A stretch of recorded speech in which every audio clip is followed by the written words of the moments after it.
Shalom. First and foremost, I want to give all glory, honor, and praises to Yahweh, Bahashem, Yahweh Shai.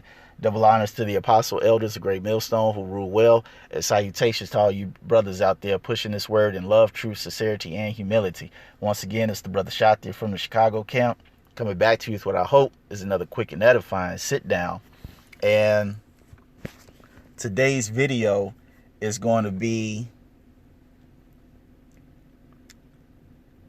how should I word this?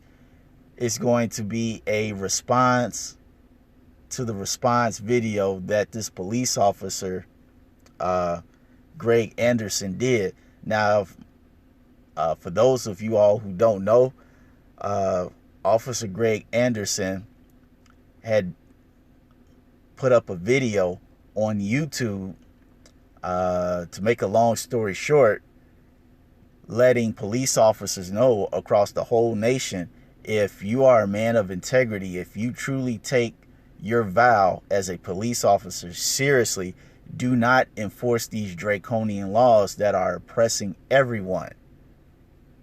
If you are a police officer and you hear my voice, do not enforce these draconian laws. It's immoral and it's unconstitutional. So once he did that video,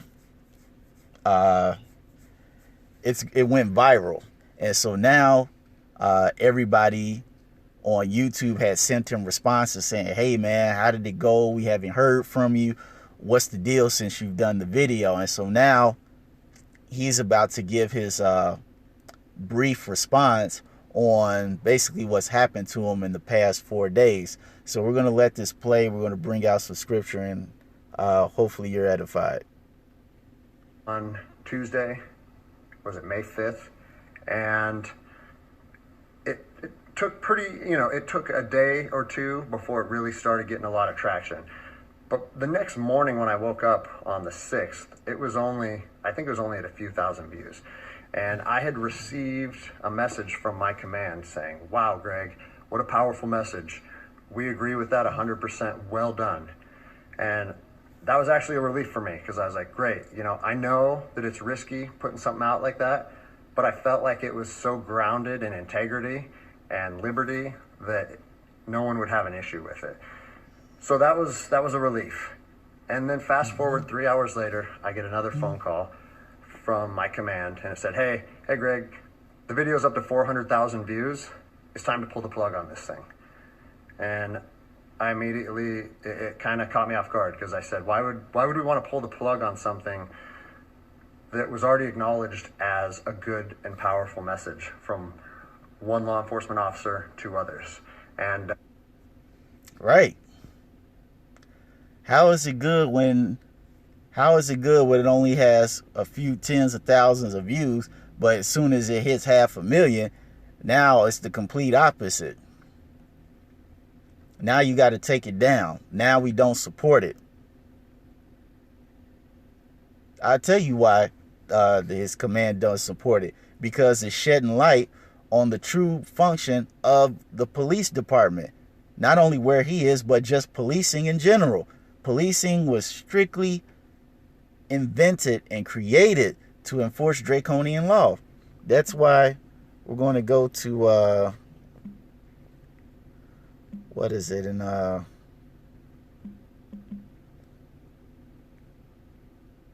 Isaiah, what was it, 13 or 32, or just give me a brief moment, I'm going to find it. Nope. Isaiah 5:20. It says, woe to them that call evil good and good evil, that put darkness for light and light for darkness, that put bitter for sweet and sweet for bitter. All right, because at first he's telling them what he did was a good and noble thing. And then as soon as people start really listening to it and viewing it, now it's a bad thing. So wait a minute. Now the truth is a bad thing?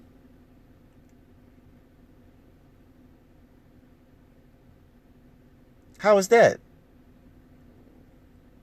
If your subordinate is a man of integrity, that you know is a good man and a good police officer, and you're letting them know that you felt the message,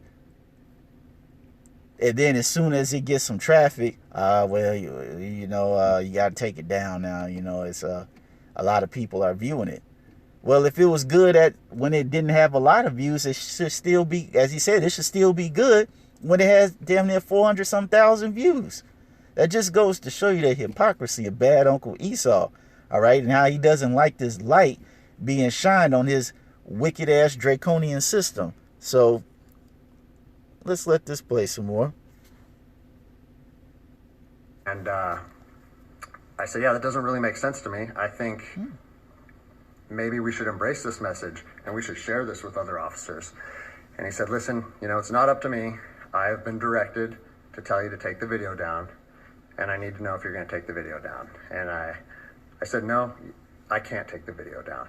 Because if you listen to my first video, the whole message that I was trying to share with people and impart on them is, if you believe in something in your heart, you have to stand by that conviction, even if it costs you everything. And like I said last time, I have 3 little kids. I have this house. I have another house. I cannot afford to lose my job. But after putting that message out there and sharing that with America, and it was so well received, I can't then just say, even though that's what I believe, I'm going to take a step back. I'm going to retract my words, and I'm going to allow my command to prevent me from sharing my heart and my truth. And I said, so with that in mind, sir, I can't take the video down. And, I didn't know where this was going to go. And I immediately started thinking about, what are they going to try and gig me on? What did I do wrong? What policy did I violate? And I got called back a couple hours later. And by this time, it was skyrocketing. Everyone in the agency was seeing it. Cops from when I was an officer down in Los Angeles, they were contacting me. I got a call and it said, listen, the video needs to be taken down right now, and you need to accept a letter of reprimand. Or we're going to take a very different approach to this if you say no. If you say no again. So we're going to go to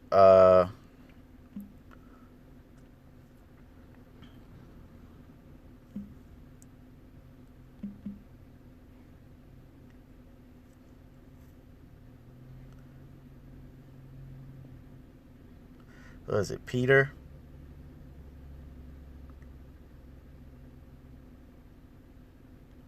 Yep, 2 Peter 2:2. And it says, many shall follow their pernicious ways, by reason of whom the way of truth shall be evil spoken of. All right, here it is. As he said, hey man, I'm speaking from the heart.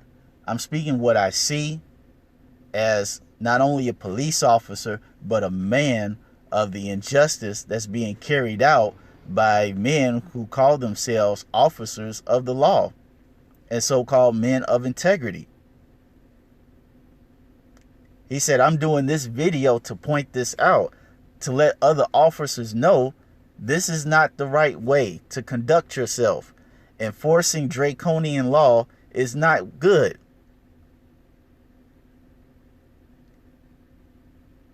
And now it's gotten so far to the point where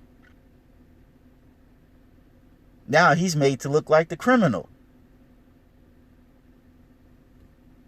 They're looking at him like, hey, you need to take this video down. All right. Not too many people can keep hearing about how, police officers need to do the right thing, which lets you know already what the police force is all about. Okay. But I don't want to,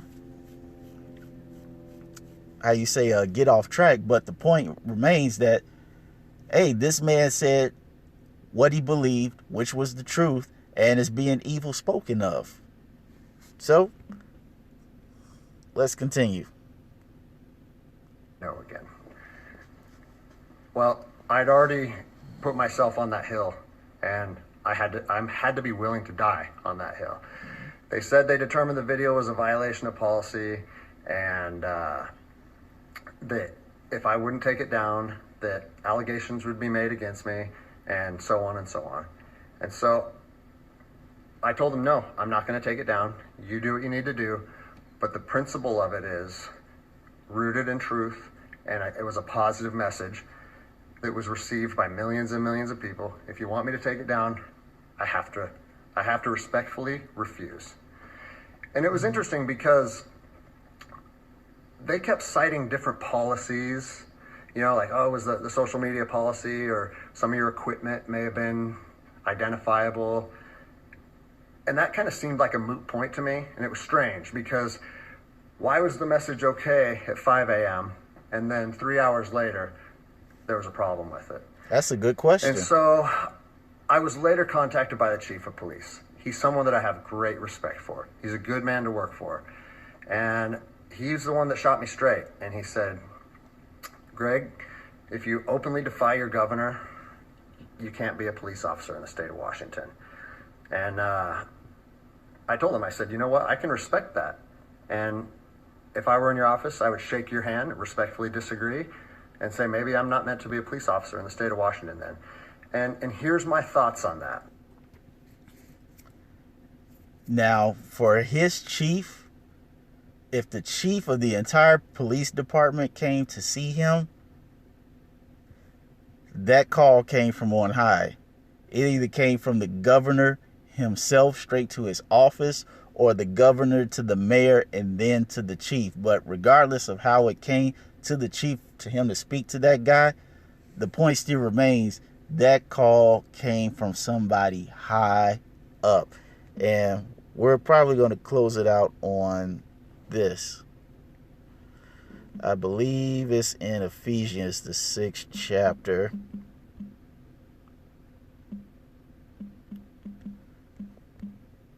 If my memory serves me correctly.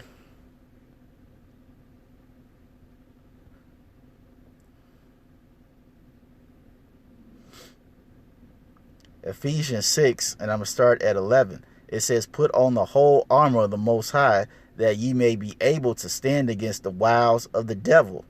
For we wrestle not against flesh and blood, but against principalities, against powers, against the rulers of darkness of this world, against spiritual wickedness in high places. All right. This man doesn't realize that he's fighting against some heavy hitters at the top. All right. Some men who are movers and shakers, who, according to this world, have a lot of power, who practice a lot of wickedness.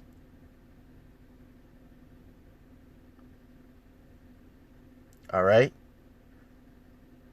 In this case, this wickedness is manifested through draconian law. And if they're wicked enough to see nothing wrong with enforcing laws that oppress people, then you know they're doing wickedness and practicing wickedness in other ways as well. And this is what this man is going up against.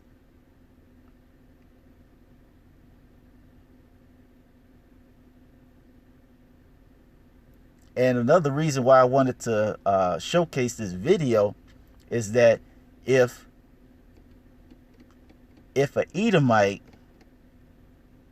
can have this much courage to stand up against his own people, protesting and speaking out about their own wicked ways, how much us as men of the Lord should we be standing so stiffly for the name of the Lord, preaching what's going on, preaching the downfall of this place. And I'm going to end it on this. I know I said that the last time, but I'm going to end it on this.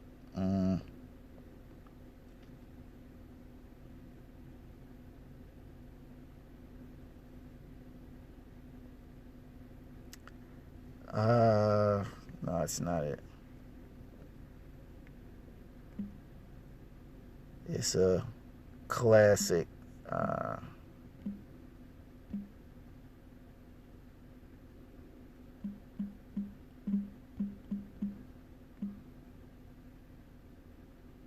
Let me put it on pause and find it.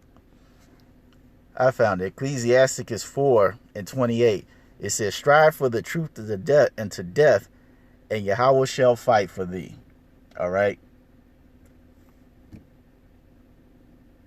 Like I said, if this man, being an Edomite, can protest about the wickedness of his own people, about their own kingdom, how much more us?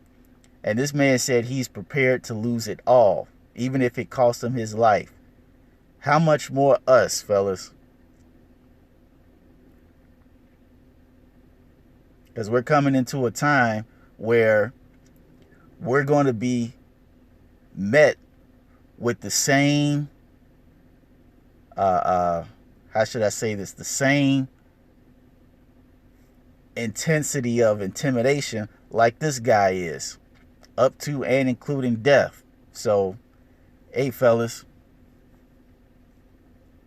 let's stay strong.